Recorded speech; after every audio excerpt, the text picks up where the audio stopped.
charge concerning you to guard you in all your ways. They will hold you up in their hands that you will not strike your foot against a stone? What? Wait a minute. How can that be? I know I have broken my toes. And what about verse 10? No plague will come near your tent? Hey, I got COVID in January. Psalm 91 can be puzzling. It seems to be promising complete protection for God's people. And it raises the question, well, why do God's people suffer? This video will guide you in knowing how to read the Psalms and accurately interpret and apply. We'll use 4 principles today to study Psalm 91. If this is helpful to you, please share with others. The first principle for studying Psalms is to read the Psalm more than once and then look for words that seem similar, that give you the tone or the experience that is happening for the author. You could hit pause right now and read the Psalm for yourself. It's long, but it will help you to know what I'm saying. We're not sure who wrote this Psalm. Some people say David, and some people say Moses. As I look for words or phrases that communicate similar thoughts, I marked them in blue. Then I marked in purple the words that suggested the problem. Words like shelter, refuge, fortress, terror, arrows, destruction, guard, rescue.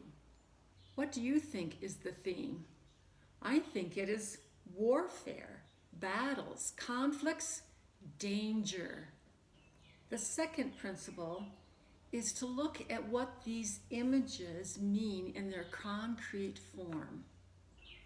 Arrows, diseases, enemies would all be familiar to David and Moses, and they would cry out to God for help, and they also knew that He had delivered them. They had experienced lions. They had experienced diseases. The plague never came near Moses' tent. So the theme is also a celebration of the deliverance that they had experienced. The third principle to guide us is to look for figures of speech.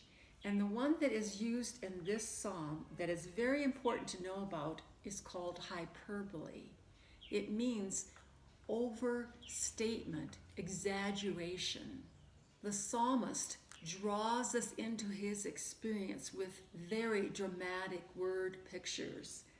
Words like arrows flying by you, destruction that laid you at waste at noon, standing on a battlefield and thousands die all around you, but you remain safe. You even crush lions. Hyperbole gets us excited. We read these words and we respond with, wow, our God is so great. He protects us. Let's celebrate. But we also know real stories of real people who were martyred, who were not delivered.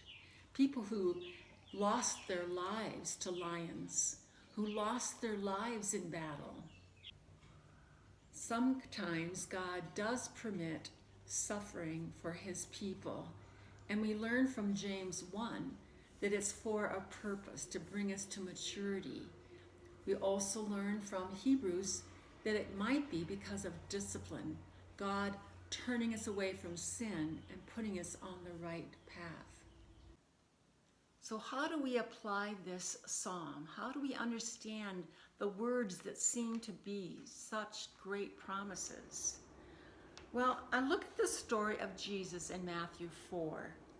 Do you remember that?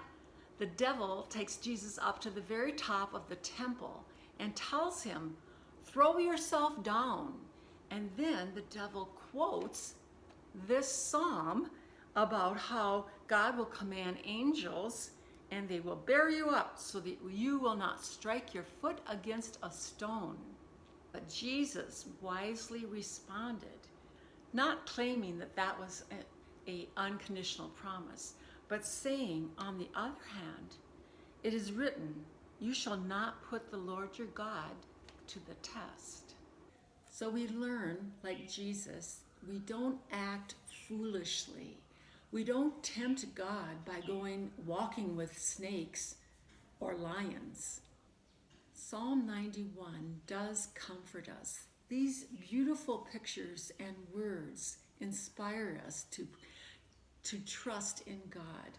I can give personal testimonies, stories of when God has delivered me from trouble, from danger.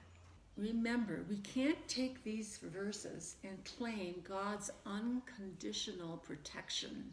Danger, troubles, sickness, these things remind us to depend on God and to trust that God's power can overrule.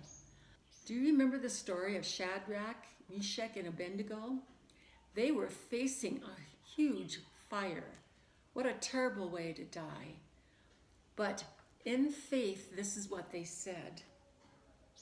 Our God, whom we serve, is able to deliver us. But even if he does not, we are not going to serve your God, Nebuchadnezzar. We too can have faith that God is able to deliver us.